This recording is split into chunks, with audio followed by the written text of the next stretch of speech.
The Hound of Death and Other Stories by Agatha Christie. Read by Christopher Lee. It was from William P. Ryan, American newspaper correspondent, that I first heard of the affair. I was dining with him in London on the eve of his return to New York, and happened to mention that on the morrow I was going down to Fulbridge. He looked up and said sharply, "Fulbridge, Cornwall?" Now, only about 1 person in 1,000 knows that there is a Fulbridge in Cornwall. They always take it for granted that the Fulbridge, Hampshire, is meant. So Ryan's knowledge aroused my curiosity. "Yes," I said. "Do you know it?" He merely replied that he was darned. He then asked if I happened to know a house called Trearn down there. My interest increased. "Very well indeed. In fact, it's to Trearn I'm going. It's my sister's house." "Well," said William P. Ryan, "if that doesn't beat the band." I suggested that he should cease making cryptic remarks and explain himself. "Well," he said, "to do that I shall have to go back to an experience of mine at the beginning of the war." I sighed. The events which I am relating to took place in 1921. To be reminded of the war was the last thing any man wanted. We were, thank God, beginning to forget. Besides, William P. Ryan on his war experiences was apt, as I knew, to be unbelievably long-winded, but there was no stopping him now. At the start of the war, as I dare say you know, I was in Belgium for my paper, moving about some.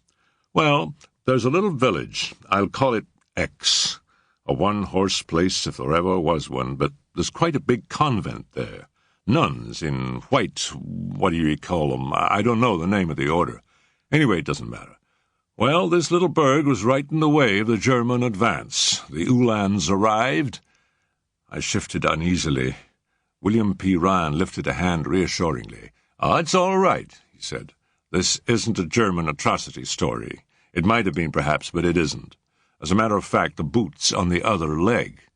The Huns made for that convent. They got there, and the whole thing blew up."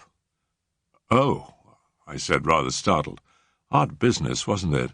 Of course, offhand, I would say the Huns had been celebrating and had monkeyed around with their own explosives. But it seems they hadn't anything of that kind with them. They weren't the high-explosive Johnnies. Well, then I ask you, what should a pack of nuns know about high-explosive? Some nuns, I should say." "It is odd," I agreed.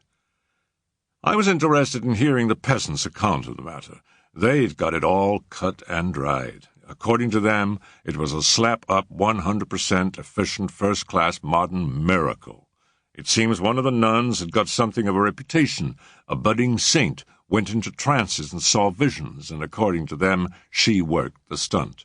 She called down the lightning to blast the impious Hun, and it blasted him all right, and everything else within range. A pretty efficient miracle, that. I never really got at the truth of the matter, hadn't time. But miracles were all the rage just then, angels at Mons and all that. I wrote up the thing, put in a bit of sob stuff, and pulled the religious stop out well, and sent it to my paper. It went down very well in the States. They were liking that kind of thing just then. But I don't know if you'll understand this. In writing, I got kind of interested. I felt I'd like to know what really had happened. There was nothing to see at the spot itself. 2 walls still left standing, and on one of them was a black powder mark that was the exact shape of a great hound. The peasants round about were scared to death of that mark. They called it the Hound of Death, and they wouldn't pass that way after dark. Superstition's always interesting. I felt I'd like to see the lady who worked the stunt. She had not perished, it seemed. She'd gone to England with a batch of other refugees.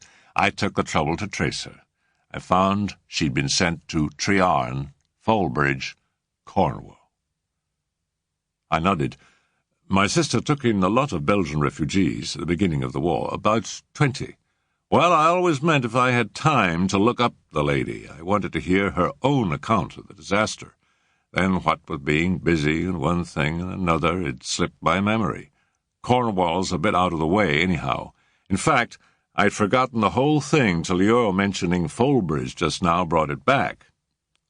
I must... Sample complete. Ready to continue?